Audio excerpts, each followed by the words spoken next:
This channel does not promote any violent, harmful, or illegal activities. All content provided by this channel is meant for an educational purpose only. এই প্রত্যেকটা জায়গায় কিছু কিছু এরকম খটকা তৈরি করে দেওয়া হয়েছে দেখে মনে হচ্ছে, তাই না? যাতে গোটা গল্পটা কোনো না কোনো ডেড এন্ডে গিয়ে আটকে যায়। যেরকম ওই আবার মানে যেটা এখন সবথেকে বড় প্রশ্নের জায়গা, যেখানটায় বারবার বলা হচ্ছিল যে কজন, কারা করেছে, একজন নাকি অনেকজন, পুলিশ কি বলছে, পুলিশ কি জানতো না? দেখুন, পুলিশের তরফ থেকে বারবার বলা হয়েছে যে তারা কিছু জানতো না তারা, অথচ আমরা দেখেছি যিনি পুলিশ কমিশনার বিনীত গোয়েল তিনি কিন্তু একদম খুব স্পষ্ট ভাষায় বলেছিলেন, আমরা কখনো বলছি না একজনই আছেন, আমরা খতিয়ে দেখছি আর কেউ আছেন কি না, আর কাকে আছেন। মানে এটা যখন তাদের হাত থেকে এই তদন্তটা সিবিআইয়ের কাছে চলে যায়নি তখন তিনি বলেছিলেন। তারা একদিকে এই কথা বলেছেন, অন্যদিকে জানতেনই না ওখানে ভাঙাচোরা হচ্ছে, অথচ গোটা আরজি কোর্টটা তখন তাদের আন্ডারে। কেন বলছেন, কি বলছেন? এবং সত্যি কথা বলতে কি, এই যে অনেকের তত্ত্বটা না, সেটা কিন্তু ওই বিনীত গোয়েলের বক্তব্য থেকেই প্রথম নির্দিষ্টভাবে উঠে এসেছিল। তার আগে তো ডাক্তারদের, চিকিৎসকদের স্পেকুলেশন ছিল। ওই প্রথম তিনি খুব সুস্পষ্টভাবে বলেছিলেন যে আমি বলছি না যে একজনই ছিলেন। এবং খেয়াল করে দেখুন, অভিষেক বন্দ্যোপাধ্যায় তিনি যতবারই বলেছেন ততবারই কিন্তু বলেছেন যারা দোষী তাদের শাস্তি দাবি করছেন। বহু বচন। অভিষেক যখন বহু বচনে কথা বলছেন তখন তার দল কেন এক বচন আউড়ে চলেছে? এটাও তো বড় প্রশ্ন। সোশ্যাল মিডিয়া তৃণমূল কিন্তু একটা গোটা ফাইলটাকেই ক্লোজ করে দিয়েছে মনে হচ্ছে, হয়ে গেছে, সব সলভড। দলের অফিসিয়াল অ্যাকাউন্ট থেকে এক্স হ্যান্ডেল একটা মিডিয়া রিপোর্টের লিঙ্ক দিয়ে পোস্ট করা হয়েছে যে রিপোর্টটায় বলা হয়েছে যে সিবিআই তিলোত্তমার গণধর্ষণের কোনো প্রমাণ পায়নি, বা ওখানে যে আরও একাধিক লোক ছিল সেটা নেই। যা প্রমাণ সিবিআইয়ের হাতে এসছে তাতে প্রমাণ হচ্ছে শুধুমাত্র সঞ্জয় ধর্ষণ আর খুন করেছে। এবার ওই মিডিয়া রিপোর্টের ভিত্তিতেই তৃণমূল দাবি করেছে দ্রুত বিচার শুরু হোক, নাহলে তিলোত্তমার স্মৃতির অপমান করা হবে। ঠিক যেরকম দ্রুত তিলোত্তমার সৎকার করে দেওয়া হয়েছিল সেই রকম যে যার তালে থাকে। কিন্তু সত্যিই যদি সঞ্জয় মামলার একমাত্র অপরাধী হয়, তাহলে সেই সঞ্জয়কে এত অবহেলা করছে কেন বলুন তো সিবিআই? প্রশ্ন যাক যেত মনে। আজকেই শিয়ালদা আদালতে আজ সঞ্জয়ের জামিনের যে আবেদন করেছিল সেই তার শুনানি ছিল। সিবিআই আইনজীবী সময়ে উপস্থিতি হতে পারেননি এবং তাতে বিচারক বেশ বিরক্তিও প্রকাশ করেছেন। কোনো শেষ পর্যন্ত একজনকে ধরে বেঁধে দাঁড় করিয়েছে সিবিআই। এবার যাকে একমাত্র অপরাধী বলে সুপ্রিম কোর্টে রিপোর্ট দিচ্ছে সিবিআই, মানে ওই টুইট বা মিডিয়া রিপোর্ট যেগুলোকে তুলে ধরে তৃণমূল টুইট করেছে সেই অনুযায়ী তাই তো দাঁড়ায়, তার জামিন মামলায় সিবিআইয়ের আইনজীবী থাকবেন না। তাছাড়া প্রবীণ ডাক্তাররা যখন সিবিআই অফিসে গেছিলেন তখন তো তদন্তকারীরা আশ্বাস দিয়েছিলেন সুখবর মিলতে পারে, ওই বন্ধ খামে সুখবর থাকবে। এবার ততক্ষণে তো সঞ্জয় তাকে ধরে ফেলেছে পুলিশের তাদের হেফাজতে তুলে দিয়েছে, তাহলে সঞ্জয় নিশ্চয়ই সেই সুখবর নয়। আর বন্ধ খামে তদন্তের অগ্রগতির রিপোর্ট, সেটা তো সিবিআইয়ের দেওয়ার কথা, রিপোর্ট, চূড়ান্ত রিপোর্ট তো নয়, অগ্রগতির রিপোর্ট। সেই রিপোর্টে যদি লেখা থাকে সঞ্জয় ছাড়া আর কারোর বিরুদ্ধে প্রমাণ পাওয়া যায়নি, তার তো দুটো মানে হয়। এক, এখন পর্যন্ত প্রমাণ মেলেনি, পরে মিলতেও পারে যদি না সিবিআই তদন্ত বন্ধ করে দেওয়ার আবেদন জানায়, বলে যে ফুল অ্যান্ড ফাইনাল সেটেলড। আর দ্বিতীয় মানে হয় প্রমাণ হয় ছিল না অথবা প্রমাণ লোপাট করা হয়েছে। পুলিশ প্রশাসন একজন কি সিভিল ভলেন্টিয়ার নাকি একটা ধরে তারপরে আমাদের কাছে নাটক চালিয়ে যাচ্ছে। যে কোনো মানুষ, শিক্ষিত অশিক্ষিত, বড় লোক গরিব লোক, দরিদ্র বস্তিবাসী ঘর, প্রত্যেকে বুঝতে পারছেন পশ্চিমবঙ্গে যে আমাদের নিয়ে ছেড়ে খেলা হচ্ছে।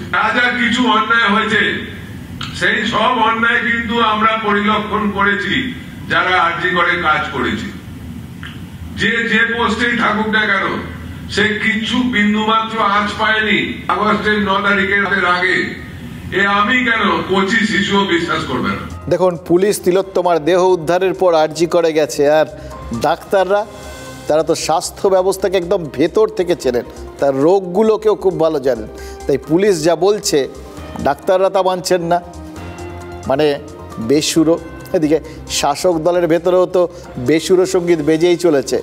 সাংসদ দীপক অধিকারী বা দেব তিনি হঠাৎ বলে বসেছেন কন্যাশ্রী টন্যাশ্রী করে কোনো লাভ হবে না যদি মেয়েদের নিরাপত্তা না থাকে। একদম সত্যি কথা। এবার দুটো প্রশ্ন করিয়ে নিয়ে জানেন তো, দেব কি ঘুরিয়ে বললেন রাজ্যে নারী নিরাপত্তা নেই?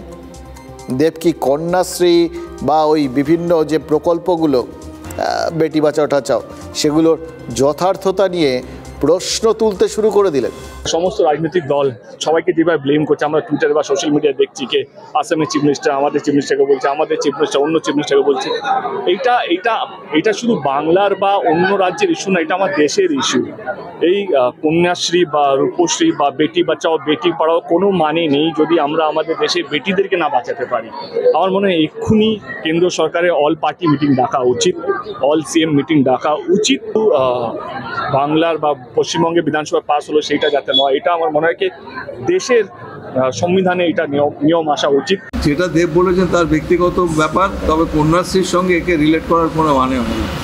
কন্যাশ্রীর একটা স্পেকট্রাম সম্পূর্ণ আলাদা। আমার তো মনে হয় সারা পৃথিবীতে একটা দৃষ্টান্ত স্থাপন করেছেন মমতা বন্দ্যোপাধ্যায় এই কন্যাশ্রী প্রকল্প নিয়ে, এবং তাকে এত ন্যারো অ্যাঙ্গেল থেকে দেখার কোনো মানে নেই।